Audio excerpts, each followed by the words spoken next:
Eh bien, bienvenue à tous pour ce webinaire. Je suis content de vous retrouver. Déjà, je vous souhaite une très bonne année 2021. J'espère que cette année nous apportera un petit peu plus de liberté que l'année prochaine.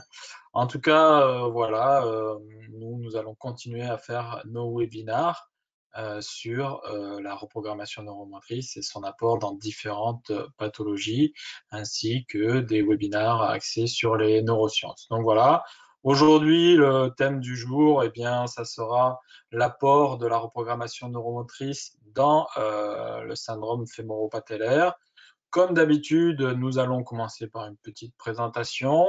Par la suite, donc, je répondrai à toutes vos questions que vous pouvez me faire à travers le chat et les questions que vous avez donc sur le côté.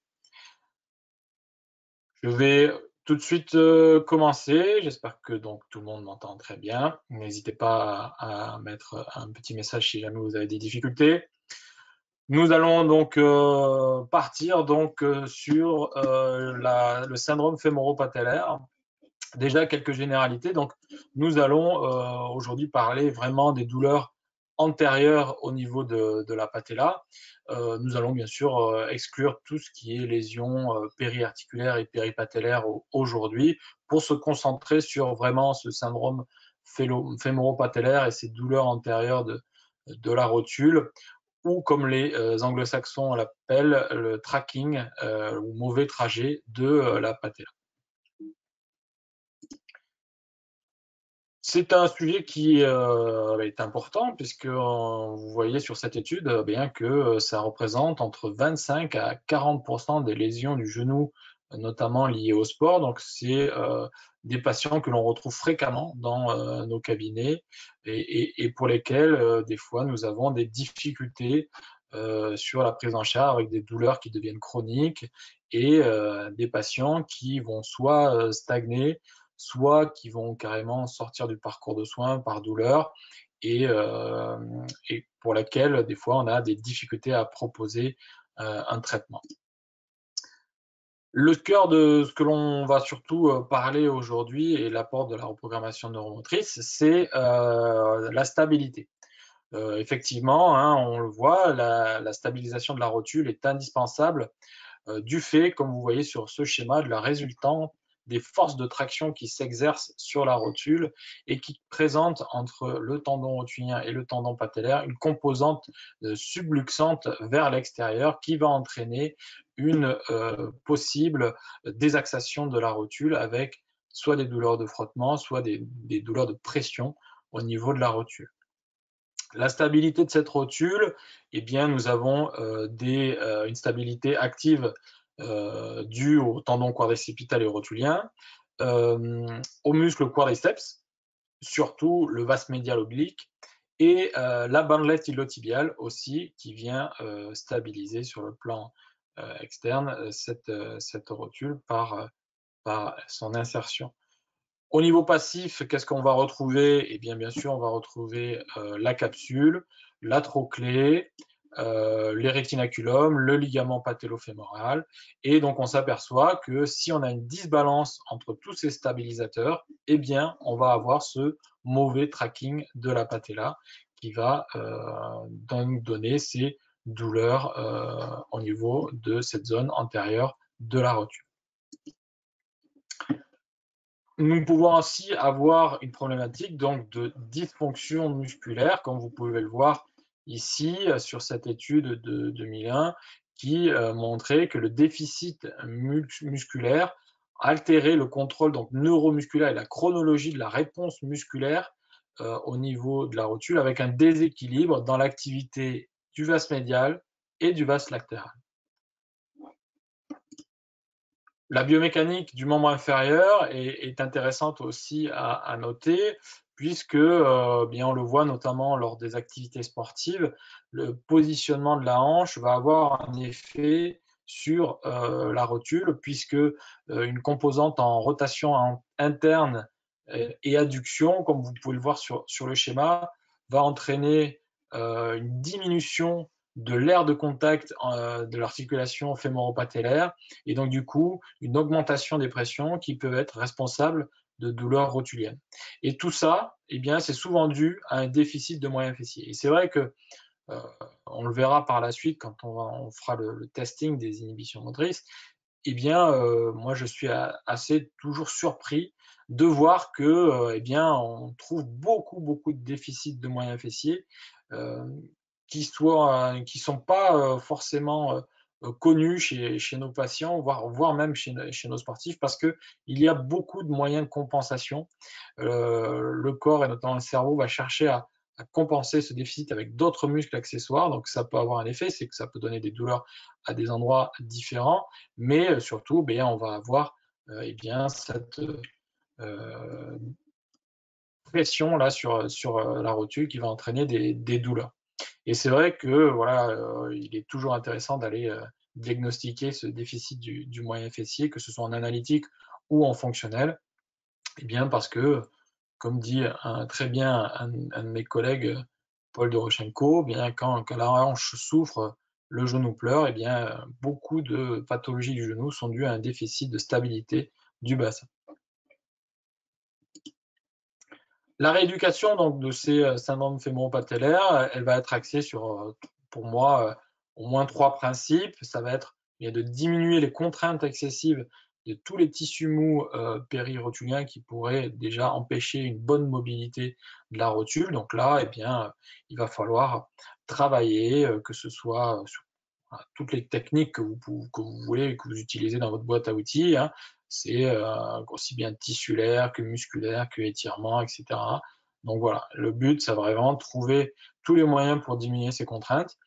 Deuxième principe pour moi, eh bien, c'est améliorer la force et l'activation du quadriceps, notamment du vaste médial oblique, qui va entraîner un déséquilibre au niveau de la répartition des forces au niveau de la rotule.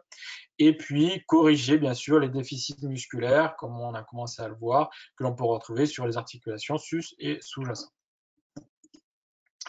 Eh bien aujourd'hui, nous allons surtout parler des inhibitions motrices. Est-ce que ces inhibitions motrices peuvent avoir un impact sur le syndrome fémoro-patellaire et qu'est-ce que on peut proposer comme traitement pour contrer cela? Eh bien, c'est vrai que les inhibitions motrices, eh bien, quand on en parle, c'est quelque chose qui, on a l'impression de savoir un petit peu les 2 mots, mais vraiment concrètement mettre en place quelque chose derrière, c'est toujours difficile. Donc, les inhibitions motrices, ce qu'il faut bien comprendre, c'est que c'est un mécanisme adaptatif normal, essentiel. C'est un mécanisme que met en place le cerveau qui, lors de l'ajustement de la motricité, eh bien, doit actionner les muscles et aussi en inhiber d'autres. Donc ça, c'est un phénomène tout à fait normal, de manière à ajuster vraiment à avoir une bonne motricité. Ce qui va devenir pathologique, c'est l'excès d'inhibition. D'accord? Donc ça, c'est quelque chose à retenir, c'est que lorsque l'on a un excès d'inhibition, eh bien, il va y avoir plusieurs conséquences. Ces conséquences, non seulement ça peut toucher la qualité de la contraction musculaire d'un muscle de façon analytique, mais aussi ça peut perturber l'activation temporelle de toute une gestuelle et de contraction musculaire, donc nécessaire à la bonne réalisation d'un mouvement. Donc là, on est plus sur une perturbation d'un geste fonctionnel. Donc dans le cadre d'excès d'inhibition motrice, l'enchaînement, c'est-à-dire le geste qui va être proposé, va devenir dysfonctionnel. Donc le nouveau mouvement va devenir adaptatif, mais tout ça, ça peut avoir des répercussions, notamment sur des zones à distance de l'articulation qui posent problème. Pour ça, eh bien, je vous montre ce petit schéma donc, qui résume comment se réalise un geste et une motricité. Donc, sur la partie gauche du schéma, vous avez d'abord des informations qui vont remonter au cerveau. Donc, vous avez des afférences extéroceptives, des afférences proprioceptives qui, elles, font relais au thalamus. On verra pourquoi c'est intéressant. Donc, toutes ces informations-là que vous avez à gauche vont remonter vers la partie sensitive du cerveau, donc le cortex pariétal. Tout ça, ça va être analysé dans différentes zones du cerveau de manière à ce que le cerveau puisse avoir le maximum d'informations. Et là, déjà, on peut avoir une première problématique, c'est-à-dire qu'on peut avoir des informations qui sont mauvaises et qui remontent au niveau du cerveau. Donc forcément, si on a des informations qui sont mauvaises, le cerveau va mettre en place une motricité avec ces informations biaisées. Et donc du coup, le geste qui sera réalisé ne sera pas le plus optimal possible, on aura donc un geste dysfonctionnel. Donc là, on a une vision distale de l'origine d'une inhibition motrice, c'est toutes ces informations au niveau de l'articulation qui vont réduire l'excitabilité donc des motoneurones, et on parlera plutôt d'une inhibition motrice d'origine périphérique qui va perturber la motricité du patient. Ensuite, si on revient à notre schéma, au niveau de la partie centrale du cerveau, donc ganglion de la base et thalamus, ces deux zones sont responsables, on va dire, de l'élaboration du brouillon de la motricité. Donc, une fois que le cerveau a eu ces informations, on lui demande de faire un geste, qu'est-ce qu'il a en magasin, voilà, je propose ça, c'est validé, et ensuite, vous voyez, ça part sur la partie droite du schéma, avec tout ce qui est exécution de la commande motrice, qui passe par différents relais, les aires motrices, le cervelet, le cortex moteur primaire, et ensuite ça redescend, tronc cérébral, la moelle, pour finir avec les motoneurones du muscle et la réalisation des gestes, si on a un geste un peu complexe. Donc, ici, au niveau de l'exécution de la commande motrice, à part si on a une lésion, il n'y a pas de problématique particulière. Les lésions, donc on peut avoir des lésions nerveuses, des lésions de la moelle, qui perturbent forcément ou qui vont carrément arrêter l'exécution de la commande motrice, mais ici, voilà, une fois que c'est parti, il n'y a pas de possibilité de retour. Par contre, au niveau central, ganglion de la base des thalamus, au niveau central du cerveau, on peut avoir le cerveau qui fait barrage à l'exécution de la commande motrice. C'est-à-dire, on peut avoir une vision plutôt proximale de l'origine d'une inhibition motrice, c'est le cerveau qui dit non. Donc on aura une inhibition motrice d'origine centrale. Quelles peuvent être les causes? Eh bien, par exemple, ça peut être l'appréhension, la douleur qui, sur une précédente réalisation de mouvement, a été réalisée et qui fait que le cerveau dit bah non, moi je ne veux plus faire ça parce que la dernière fois c'était douloureux. Donc, on aura une inhibition motrice plutôt d'origine centrale. Donc voilà, donc sur les origines de l'inhibition motrice, deux visions, comme je vous l'ai dit, inhibition motrice plutôt d'origine périphérique et inhibition motrice d'origine centrale. Les conséquences de ces inhibitions, eh bien, on va avoir plusieurs conséquences qui peuvent être directes ou indirectes, comme on l'a vu sur des schémas de compensation. Mais que ce soit des conséquences directes ou indirectes, toutes les conséquences vont être autant de freins pour nous à la rééducation de nos patients et vont aboutir soit à des schémas dysfonctionnels compensatoires, voire à carrément un handicap pour la motricité de nos patients. Tout ça, ces conséquences que je vous ai résumées dans ce tableau, ça doit être autant pour vous de signaux d'alerte que vous êtes peut-être en face d'une inhibition motrice. Et donc, il faut savoir les reconnaître pour pouvoir les traiter. Quelles sont ces conséquences? Eh bien, vous allez avoir une atrophie musculaire qui perdure, avec ou sans, mais souvent avec, et puis ça aussi, c'est une conséquence, c'est une baisse de la contraction maximale volontaire. Une gêne dans la stabilité de l'articulation, quelqu'un qui va dire malgré qu'on a fait une bonne rééducation, que tout va bien, eh bien je me sens toujours instable. Ça va être aussi des patients qui vont avoir un retard dans la rééducation ou une stagnation, c'est-à-dire que vous pouvez avoir des patients qui vont progresser assez normalement au début, et puis à un moment donné, ça va stagner, ou il va y avoir des douleurs, voire des fois des retours en arrière. Donc tout ça doit vous amener à dire, est-ce que je ne suis pas en face d'une inhibition motrice? On l'a vu aussi, donc on peut avoir des perturbations du schéma moteur, donc des mouvements dysfonctionnels qui peuvent être aussi des signaux d'alerte, et puis des douleurs, mais plutôt des douleurs à type de gêne. C'est-à-dire que c'est des patients qui vont dire, bien voilà, quand je réalise mon mouvement, eh bien, il y a une gêne, je sens que il y a quelque chose qui, alors soit c'est quelque chose qui bloque, ou quelque chose qui tire, voilà, tout ça. Alors, on n'est pas dans la douleur, hein, bien sûr, dans la douleur aiguë, post-opératoire ou post-traumatique, mais on est plutôt sur la douleur vraiment plutôt d'origine, on va dire, mécanique que une douleur qui serait inflammatoire ou une douleur de type neuropathique. Comment on peut faire donc le diagnostic de ces inhibitions motrices? Eh bien, ce que je vous propose donc, c'est ce testing musculaire basé sur un testing musculaire classique qu'on peut retrouver en neurologie, mais auquel on va rajouter des sensations proprioceptives. C'est-à-dire qu'on va faire réaliser un mouvement au patient, il arrive à le faire ou il n'arrive pas, donc c'est pour ça que vous avez cette cotation de 0 à 5. Alors c'est vrai que par exemple en traumatologie, on va plutôt avoir des patients qui vont être plutôt cotés à 3, 4, 5, mais en neurologie, on peut avoir effectivement des patients cotés à 0, 1, 2. La différence, c'est qu'on va demander au patient qu'est-ce qu'il ressent quand il fait le mouvement.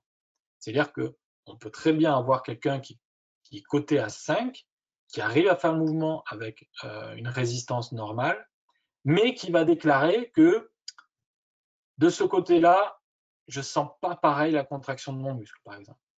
Ou ce côté-là, j'ai pas besoin d'y réfléchir, c'est automatique, c'est fluide.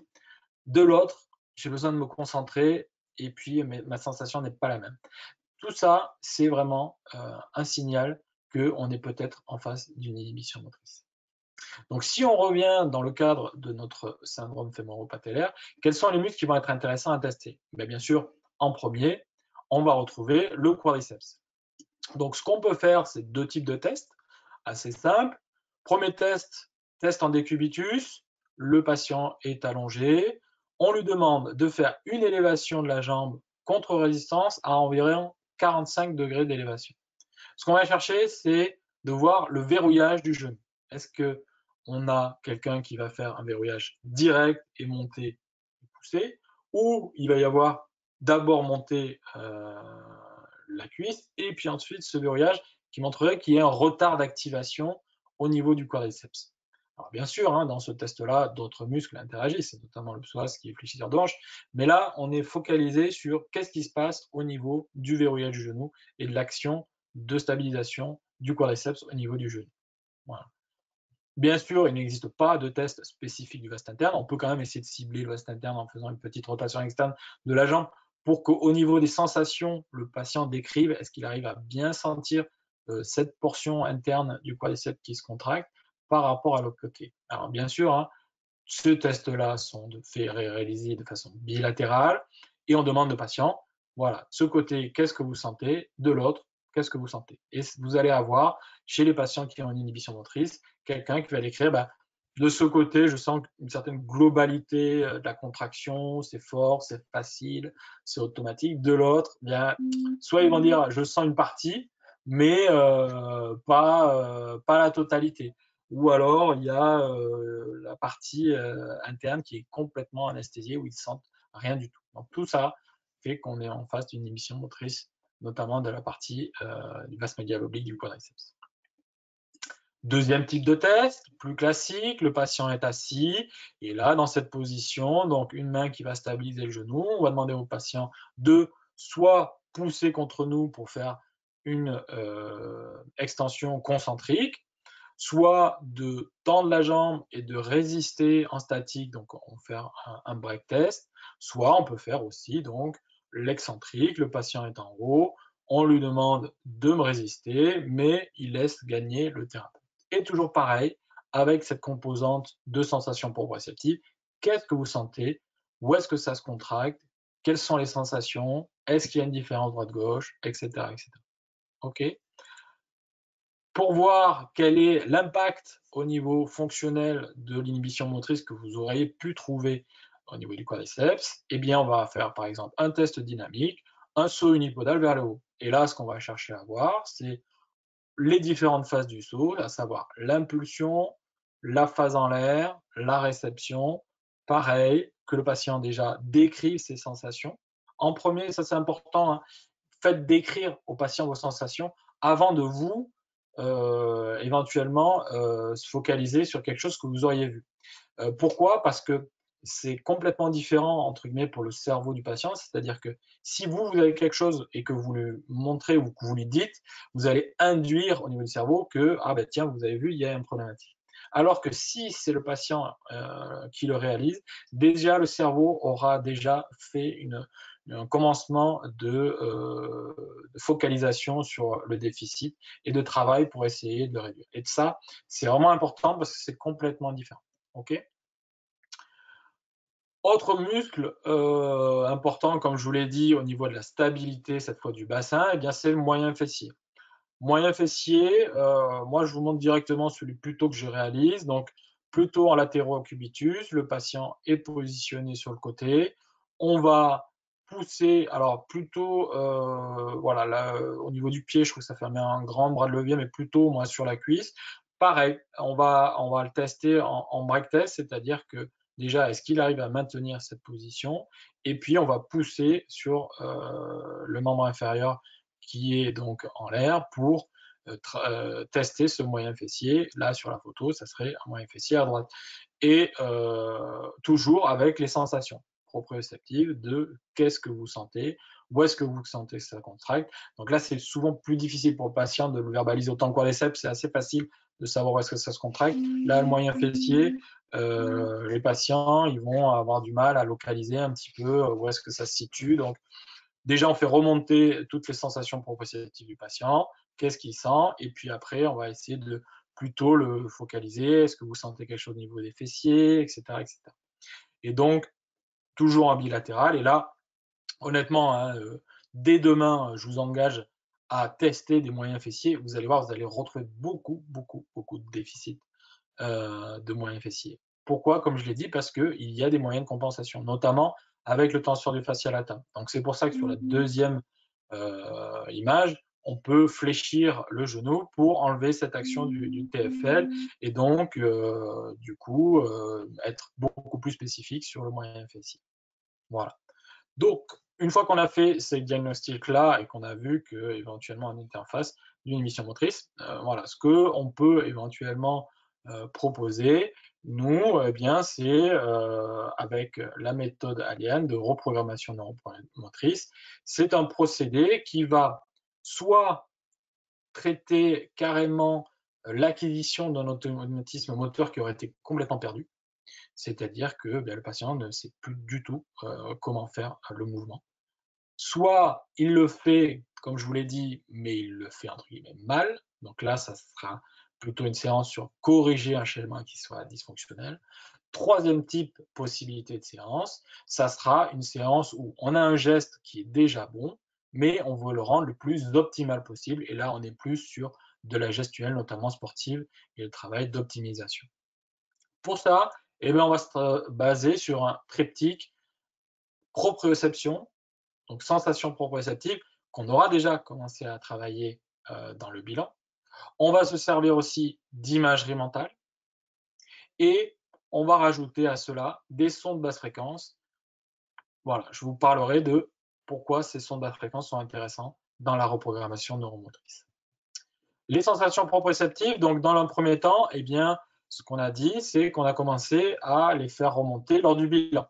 Donc tout ça, on va s'en servir pour déjà voir les différences, quels seraient les tests les plus intéressants à éventuellement travailler, et on aura recueilli la verbalisation de tout ce que le patient aura dit comme différence, parce que ça va être important de ressortir la verbalisation de tout ça. Dans un deuxième temps, eh bien, on va faire un travail proprioceptif spécifique en commençant par le côté déficitaire où on va focaliser l'attention du patient et donc de son cerveau sur qu'est-ce qui ne fonctionne pas, quelle est la différence avec l'autre côté. Voilà. Ensuite, on se servira du côté sain pour pouvoir éventuellement donc travailler et reprogrammer le patient. L'imagerie mentale, pourquoi l'imagerie mentale est intéressante dans ce travail de reprogrammation neuromotrice? Eh bien parce que, eh bien, suite on s'en doutait avant, mais c'est vraiment cette étude qui a été le booster de l'imagerie mentale. Eh bien, en 2008, Anakawa a montré, grâce à l'IRM fonctionnel, que l'imagerie mentale, eh bien, allumait quasiment les mêmes schémas de connexion neuronale que si on réalisait le mouvement. D'accord? Et ça, eh bien, c'est intéressant parce que ça permet deux choses. C'est qu'on va travailler hors action Imaginons vous avez un mouvement, par exemple, qui est douloureux. Si vous le faites répéter ce mouvement douloureux, eh bien, la douleur étant elle-même responsable d'une inhibition motrice, vous n'allez faire que actionner cette inhibition motrice et progressivement, le patient va perdre de l'activation de son muscle. Donc, en imagerie mentale, eh bien, le patient peut très bien s'imaginer en train de réaliser ce mouvement sans la douleur. Et donc, il va quand même activer ces schémas de connexion neuronale. Deuxième chose intéressante, c'est que, comme on l'a dit, eh bien, on peut très bien s'imaginer en train de faire le mouvement le plus optimal possible alors qu'on n'arrive pas à le réaliser. Et donc tout ça, ça va activer ces schémas de connexion pour pouvoir le réaliser. Troisième triptyque donc, de la reprogrammation neuromotrice avec Aliane, eh bien, c'est ces sons de basse fréquence. Ces sons de basse fréquence, ils sont de deux types.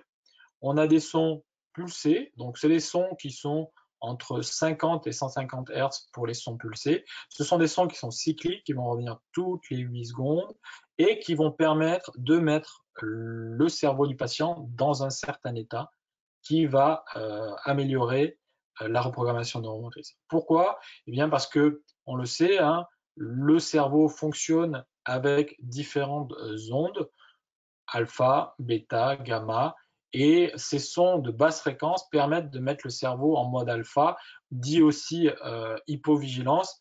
Cette hypovigilance, elle est intéressante parce que c'est une hypovigilance du monde extérieur, mais par contre, on a une hyperconcentration du cerveau sur une tâche donnée.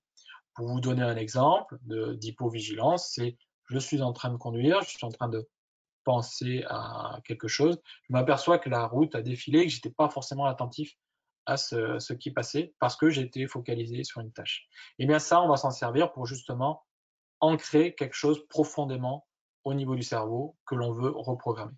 Pourquoi? Parce que fréquemment, il arrive que l'on fasse des exercices à nos patients qui gagnent en mobilité, en force musculaire, etc. à la fin de la séance, mais on s'aperçoit que, eh bien, quand ils reviennent, eh bien, ils ont perdu quasiment la totalité, voire la moitié de ce qu'on a fait lors du travail précédent. Pourquoi? Parce que le cerveau a beaucoup d'informations qui arrivent, il y en a qui restent en surface, d'autres qui vont s'ancrer. Et l'ancrage, eh bien, c'est ça qui va faire que le schéma moteur va perdurer. Donc, du coup, on va se servir de ce mode d'hypovigilance pour ancrer notre reprogrammation neuromotrice. Deuxième type de son, eh bien, ce sont des sons dits associés ou sons d'ancrage qui sont d'encore plus basse fréquence de 5 à 15-20 Hz. Ces sons-là vont être des sons choisis de façon totalement subjective par le patient parce qu'il faut que ça soit quelque chose d'agréable pour le patient. Ces sons-là vont permettre d'ancrer à chaque fois une notion précise de reprogrammation neuromotrice. Quelles sont les limites de la reprogrammation neuromotrice? Eh bien, il y a essentiellement trois. Hein, bien sûr, les atteintes mécaniques dans le sens lésion. Comme je l'ai dit, lorsqu'on a une lésion neuronale, lorsqu'on a une lésion de la moelle, eh bien, forcément, on n'arrivera pas à faire une reprogrammation et à travailler sur la motricité. Les patients hyperalgiques, dans le sens des patients avec des douleurs à plus de 8 sur 10, sur le N notamment, c'est des patients qui vont être auto-centrés sur la douleur. Vu qu'on travaille sur les sensations proprioceptives, si on n'a rien d'autre comme sensation que la douleur, eh bien, ça va être difficile de travailler en reprogrammation neuromotrice. Donc, c'est des patients qu'on va devoir réorienter plutôt en disant, voilà, vous avez besoin de faire quelque chose sur cette douleur auparavant, soit voyez avec votre médecin, soit essayer de faire un traitement adéquat pour pouvoir diminuer cette douleur et qu'on puisse faire remontrer d'autres sensations que celles de la douleur. Et bien sûr, les capacités cognitives, dans le sens où eh bien, le patient doit être capable de verbaliser ses sensations, mais aussi de comprendre ce que l'on recherche, ce que l'on veut de lui. Donc voilà, donc notamment sur les patients en neurologie, hein, il faut que ces capacités cognitives ne soient pas trop dégradées. Cette méthode, bien sûr, eh bien, il n'y a pas d'effet indésirable. Hein. Encore hier, on m'a demandé, mais est-ce que le risque, ce n'est pas d'aller dans l'autre sens, c'est-à-dire de dégrader une motricité plutôt que vouloir la programmer. Non, parce que comme on est sur un travail hors action, comme je vous l'ai dit, souvent ce que je dis aux patients pour les rassurer au début, c'est que bien au pire, il ne se passera rien. Voilà. Donc ça les rassure, on leur explique très bien ce qu'on va faire, et une fois qu'ils sont rassurés par rapport à ça, on peut faire une bonne reprogrammation neuromotrice. Pour pouvoir mettre en exergue ce travail sur le syndrome fémoro-patellaire, eh bien, je vous ai mis un exemple, un cas clinique donc, d'une patiente qui présentait des douleurs depuis 3 ans de la face antérieure de la rotule. C'est une patiente qui est danseuse et qui, bien sûr, depuis 3 ans, eh bien, n'a pas pu reprendre la danse, suite consécutive à une chute, avec aucune lésion anatomique, hein, elle a fait des examens, mais donc vous allez voir ce que l'on retrouve. Donc, je vais peut-être aller trop vite, voilà. Je vais enlever le son. Voilà. Vous voyez la difficulté de monter, descendre les escaliers déjà. La montée est mais c'est la descente qui est plus douloureuse avec, vous voyez, une esquive au niveau du passage donc, du membre inférieur droit avec une douleur au niveau de la face antérieure à la rotule. Et donc là, la reprogrammation neuromotrice, eh bien, ce qu'on a fait, c'est qu'on a retrouvé des déficits sur exactement ce que je vous ai dit, c'est pour ça que j'ai pris ce cas-là, c'est-à-dire un déficit de stabilisation au niveau du moyen fessier et donc du bassin, et un déficit d'activation du quadriceps. Alors souvent, hein, moi, j'ai plutôt tendance à d'abord stabiliser le bassin, voir ce que ça amène comme résultat, et proposer une deuxième reprogrammation par la suite sur le quadriceps. Et voilà ce que l'on obtient donc en une séance. Alors c'est vrai que ça peut avoir un côté un petit peu bluffant. Il y a des gens qui disent ah bah oui c'est magique. Moi je n'aime pas du tout ce mot-là. Ça n'est pas magique, ça n'est pas parce que ça va avoir quelque chose de suspicieux un petit peu. Non, c'est vraiment purement neuroanatomique, c'est-à-dire que le cerveau ne savait plus comment faire pour bien actionner ces muscles-là. On lui remontre, et là, il y a cet effet on-off qui peut être surprenant, mais les schémas de connexion de comment réaliser la motricité, ils n'avaient pas disparu, ils étaient toujours présents. Le cerveau ne faisait plus son travail, mais on lui a remontré, il se l'approprie et de suite, il va le restituer. Donc c'est vrai que quand on voit la patiente qui monte et qui descend, alors bien sûr, elle avait plus de douleur au niveau de la rotule, donc elle était bien contente, mais voilà, ça c'est un exemple typique de séance que l'on peut réaliser en reprogrammation neuromotrice sur des douleurs rotuliennes. Alors après, hein, ça ne veut pas dire qu'une fois qu'on a fait ça, youpi, tralala, il n'y a plus rien à faire derrière. Non, derrière, il y a un travail de maximisation de ce que l'on a obtenu en reprogrammation neuromusculaire. Ce que l'on fait, nous, c'est de faire franchir un palier au patient. Cette patiente-là, classiquement, hein, elle était sortie de parcours de soins parce que ce qu'elle faisait en rééducation était douloureux, donc du coup, elle ne voyait pas l'intérêt et puis elle ne progressait plus, donc elle avait arrêté ses séances. Là maintenant qu'elle arrive à avoir une bonne motricité, qu'au niveau qualitatif, elle arrive à bien actionner son muscle, eh bien, elle est retournée en rééducation parce que, eh bien, on le voit très bien d'ailleurs sur l'image que elle a une belle amyotrophie, là vous voyez sur le quadriceps. Donc c'est pas parce qu'on récupère de la qualité de contraction qu'on va récupérer toute la force musculaire. Donc elle a besoin de travailler et de reprendre de la force musculaire et du volume musculaire. Donc du coup, eh bien, elle va retourner en rééducation, elle va retravailler sur des exercices pour travailler et sa stabilité de bassin et l'activation de son quadriceps. Et en parallèle, on va lui donner des exercices à faire pour maintenir et entretenir ces schémas de connexion neuronale, notamment un travail d'imagerie mentale où elle va retrouver les sensations qu'elle a eues pendant la séance de reprogrammation neuromotrice, et lorsqu'elle va faire des exercices avec son thérapeute, d'être bien focalisée sur ces sensations, quelle est la différence droite-gauche, qui vont permettre tout ça de maximiser le travail de retour à une reprogrammation neuromotrice normale. Jusqu'à que le patient ait la sensation, comme il peut l'avoir du côté sain, de quelque chose d'automatique, de fluide, qu'il puisse décrire qu'il n'a pas besoin d'y penser, Une fois que ça, ces sensations sont là, eh bien, ça veut dire que le mouvement est de nouveau automatisé, que le cerveau n'a plus besoin de réfléchir pour pouvoir le réaliser. Là, on a enfin atteint notre objectif d'acquérir définitivement cet automatisme moteur qui avait été perdu. Je vous ai mis de la bibliographie que vous retrouverez dans le webinaire sur le site d'Aliane, parce que vous le retrouverez en replay dès demain. Donc vous aurez toute cette bibliographie sur les AMI du genou, sur les différents syndromes rotuliens, etc., etc., des études.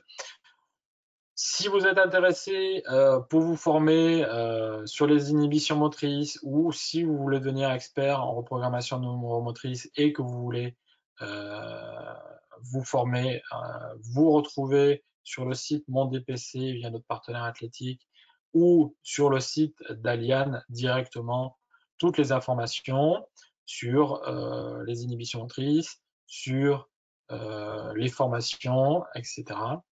Si vous cherchez des praticiens spécialistes, experts en reprogrammation neuromotrice dans votre secteur, pareil, je vous engage à aller sur le site d'Aliane, où vous allez avoir cette cartographie avec tous les praticiens Aliane répertoriés en France. Je vous remercie en tout cas de votre attention. Tout de suite, nous allons passer aux questions. Si vous en avez d'autres, vous pouvez aussi me contacter sur mon mail s-le7@gmail.com. Je me ferai un plaisir de vous répondre ou d'échanger avec vous sur les sujets des inhibitions motrices ou les syndromes fémoro-patellaires. Ça sera avec un grand plaisir. En tout cas, nous allons de suite passer donc aux questions. Je vais couper la caméra. Alors, je vois qu'il y a déjà des premières questions. Tac. Y a-t-il des études qui confirment l'effet des rotations du membre sur le test de vaste interne ou vaste externe? Alors, je pense que tu parles du testing lorsqu'on fait le testing en décubitus dorsal. Alors, comme je l'ai dit, il n'y a pas de testing spécifique du vaste interne. Le but, c'est de faire remonter des informations sur comment j'arrive à contracter cette partie ou pas. Donc, c'est vrai que on est sur quelque chose de qualitatif. Si on arrive à trouver un positionnement pour pouvoir faire ressortir donc ces sensations-là, et c'est vrai que c'est plutôt en rotation externe pour pouvoir que le patient se concentre sur le vaste interne. Est-ce que tout ce PowerPoint est accessible sur Aliane? Alors non, bien sûr, le PowerPoint n'est pas accessible parce que malheureusement, il y a des gens qui vont éventuellement détourner les différentes slides, ce que l'on ne veut pas, et les retrouver ensuite sur des différentes formations ou congrès. Par contre, comme je vous l'ai dit, vous pouvez retrouver le replay de ce webinaire dès demain sur Aliane. Quels sont les prérequis pour suivre la formation que vous présentiez à la fin? Eh bien, la formation, si vous voulez devenir expert en reprogrammation neuromotrice, eh bien, d'abord, il y a un prérequis sur tout ce qui est inhibition motrice dans un premier temps, sur une journée où vous allez voir toutes les testings, les diagnostics, les causes d'inhibition motrice, quelles sont les différentes conséquences ainsi que quels sont les traitements qui existent. Donc ça, c'est le prérequis pour ensuite suivre la formation d'expert en reprogrammation neuromotrice. Et ensuite, effectivement, vous allez avoir en 2 fois 2 jours une formation pour devenir expert en reprogrammation neuromotrice. Concernant le break test du moyen fessier, est-ce que le placement de la main caudale doit se faire au niveau de la distale membre inférieure ou bien d'abord en amont du genou pour éviter de l'intercaler? Oui, c'est ce que j'ai dit effectivement. Hein.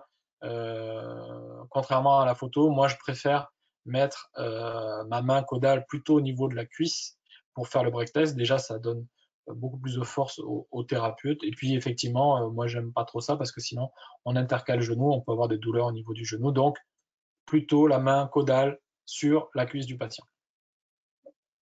Et dès demain. Bonsoir, y a-t-il des exercices de proprioception spécifiques à faire ou des exercices basiques suffisent?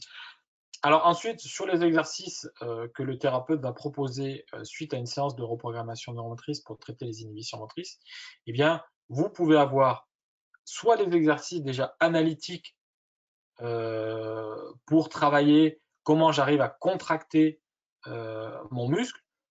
Classiquement, sur le moyen fessier, vous pouvez très bien faire des exercices avec des élastiques, par exemple, où le patient va. Mais ce qui va être important, c'est que le patient se focalise sur quelles sont mes sensations quand je réalise ces exercices-là, quelle est la différence entre la droite et la gauche. Voilà, tout ça peut être très bien fait en analytique. Ensuite, sur les exercices fonctionnels que l'on peut proposer, eh bien, vous allez avoir différents exercices de stabilisation du bassin pour le moyen fessier, des exercices de proprioception du genou. Alors c'est vrai que il est beaucoup plus intéressant maintenant on le sait très bien, de proposer des exercices en chaîne fermée directement pour pouvoir travailler les différents muscles et les différentes articulations dans leur fonction et que le patient arrive à retrouver ses sensations dans cette fonction-là. Voilà. Donc ensuite, la panoplie d'exercices, eh bien, je pense que vous en connaissez beaucoup.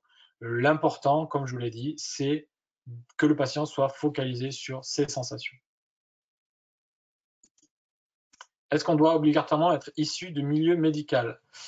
Pour pouvoir réaliser les séances de reprogrammation neuromotrice au niveau de la santé, oui.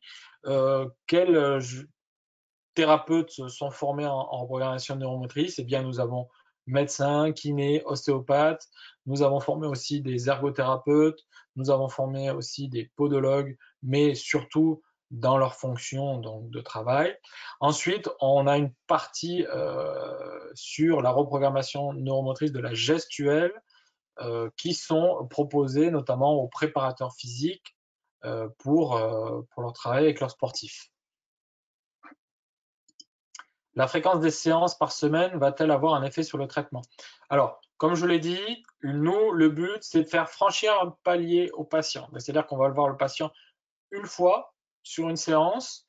Ensuite, il va retourner maximiser ce que l'on a obtenu pendant la séance pendant un mois, généralement. Et on revoit le patient un mois après pour faire un nouveau bilan. Est-ce qu'il y aura des choses qui seraient apparues différentes ou qui auraient besoin d'être traitées à ce moment-là? Donc, classiquement, voilà, on va proposer à peu près 2 séances sur une reprogrammation neuromotrice, que ce soit moyen fessier, genou, syndrome fémoro-patellaire. Alors, j'ai un merci beaucoup. Merci à toi, Olivier, de m'avoir suivi. Avez-vous des exemples d'images que vous diffusez aux patients? Alors, les images, attention, les images mentales que fait le patient, c'est les images mentales de lui-même, hein. Mais on peut avoir, par exemple, des gens qui ont une atteinte bilatérale. Donc, du coup, l'image mentale du côté sain qui fonctionnerait n'est plus utilisable à ce moment-là. Donc, on peut très bien, par contre, se servir d'images euh, autres que celles du patient, soit des vidéos que vous auriez, soit montrer vous-même ce que l'on veut obtenir, parce que eh bien, le cerveau du patient va retrouver dans ce qu'il va voir un schéma de connexion de comment il arrive à le réaliser. Donc c'est quelque chose qui marchera très bien. On peut aussi se servir, ça m'est arrivé, de servir d'images du patient avant traumatisme ou des images mentales du patient étant jeune, plus enfant, tout ça, ça fonctionne très bien. Il y a toujours une trace. Cette méthode est-elle utilisable même pour les traumatismes du bassin et les fractures de l'extrémité supérieure du fémur? Oui, de toute façon, dès qu'on a un traumatisme, eh bien, je l'engage à faire ce testing d'inhibition motrice. Et le traumatisme en lui-même est responsable d'inhibition motrice, hein. Il faut le savoir que quasiment tout le temps, on va avoir cette inhibition motrice qui se met en place parce que eh bien, c'est un mécanisme de défense du cerveau. Quelque chose qui serait douloureux, qui a posé problème, le cerveau va se désengager progressivement de la zone pour soit ressentir moins la douleur, soit parce qu'il y a une appréhension et qui fait que on va avoir une inhibition motrice. Donc c'est un mécanisme normal de défense. Comme je l'ai dit, ce qui va devenir problématique, c'est si cette inhibition motrice perdure avec le temps et que le cerveau n'arrive plus à retrouver son schéma de connexion, ou qu'il a mis en place un schéma moteur différent et qu'il n'arrive pas à retrouver son schéma moteur primaire. Donc ça, c'est le but de ce que l'on va faire en reprogrammation neuromotrice. Un muscle inhibé, s'il a une baisse de sensibilité, va-t-il sentir la reprogrammation? Oui, oui, parce que lorsque l'on fait ce travail en imagerie mentale, ce que l'on voit souvent, hein, des fois on voit des fasciculations au niveau des muscles, c'est-à-dire que le cerveau commence à travailler la contraction de son muscle et il va retrouver comment il arrive à le contracter. Est-ce qu'un pied plat peut être une cause de syndrome fémoro-patellaire? Est-ce que la reprogrammation neuromotrice est toujours efficace dans ce cas? Alors, si on a un pied plat, il faut déjà voir si posturalement on a un vrai pied plat ou est-ce que c'est une attitude qui fait que, par exemple, le patient se tient plus d'un côté par rapport à un autre.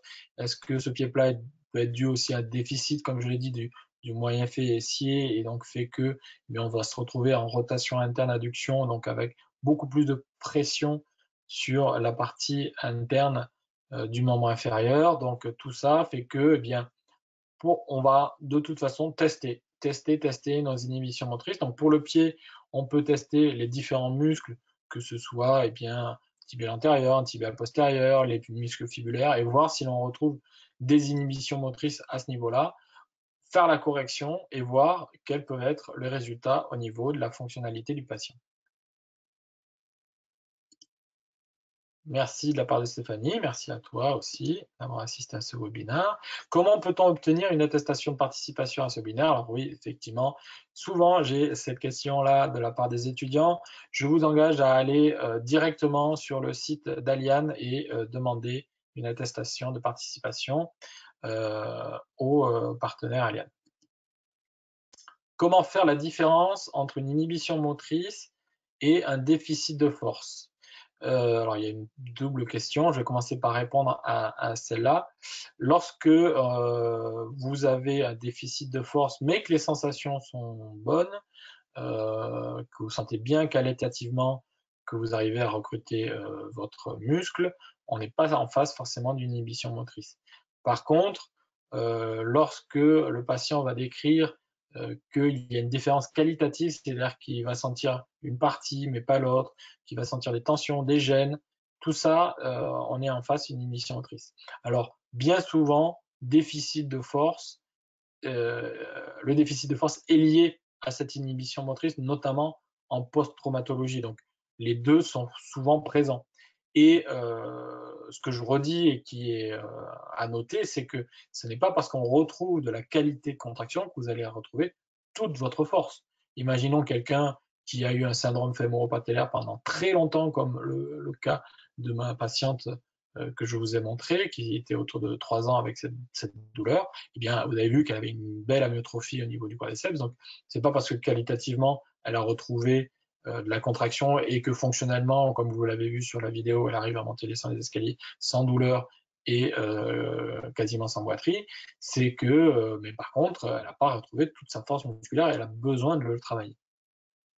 Donc la deuxième partie de ta question, Louane, un travail de reprogrammation motrice ne risque pas d'être inefficace sur un muscle qui manque seulement de force. Du coup, si effectivement c'est juste une question de force, c'est pas la reprogrammation neuromotrice que l'on va proposer. Là, c'est un renforcement musculaire pur et dur.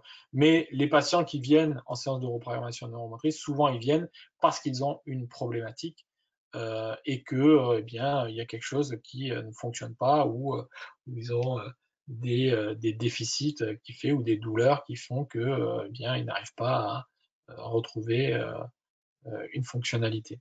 Donc, c'est les patients qui vont de toute façon vous orienter dès le début dans l'anamnèse de pourquoi ils sont venus. Et donc, du coup, nous, ça va nous amener à soit réorienter, si ce n'est pas de notre partie, hein, parce que tout ne peut pas être traité en reprogrammation neuromotrice, hein,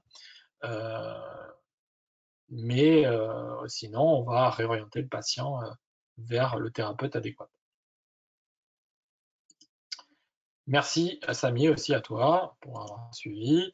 Un patient ayant une inhibition motrice peut-il balayer tout son secteur articulaire? Alors ça, c'est aussi quelque chose à faire attention lorsque l'on fait les différents tests, c'est de bien faire réaliser le test. Je pense notamment, par exemple, quand vous faites un test concentrique du quadriceps, c'est de bien faire balayer effectivement tout le secteur articulaire et quelles peuvent être les sensations dans tous les secteurs articulaires, que ce soit la partie interne, externe ou moyenne de la réalisation du geste. Donc, tout ça, ça va être intéressant parce que vous pouvez avoir effectivement des secteurs articulaires qui sont douloureux, qui fait que le début est bien, il y a ce secteur douloureux, donc du coup, on a une inhibition, la douleur crée une inhibition dans le secteur douloureux, et puis ensuite, de nouveau, un secteur qui est bien. Et donc, du coup, ça va nous amener à travailler ce secteur particulier qui va être déficitaire et douloureux.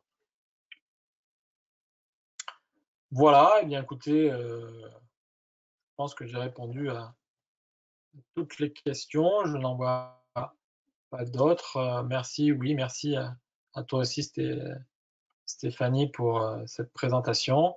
Merci à vous. Je vous donne rendez-vous pour d'autres webinaires à venir, notamment en février, où ma collègue Charlotte Rieux fera un webinaire sur la reprogrammation neuromotrice et le sport. Pour ma part, je vous retrouverai fin février sur un webinaire consacré cette fois à la hanche. Je vous souhaite à toutes et à tous une bonne soirée encore, puisqu'on est encore en janvier, une bonne année 2021, en espérant une meilleure que l'année dernière. Et puis, donc, je vous donne rendez-vous en février. Bonne soirée à tous!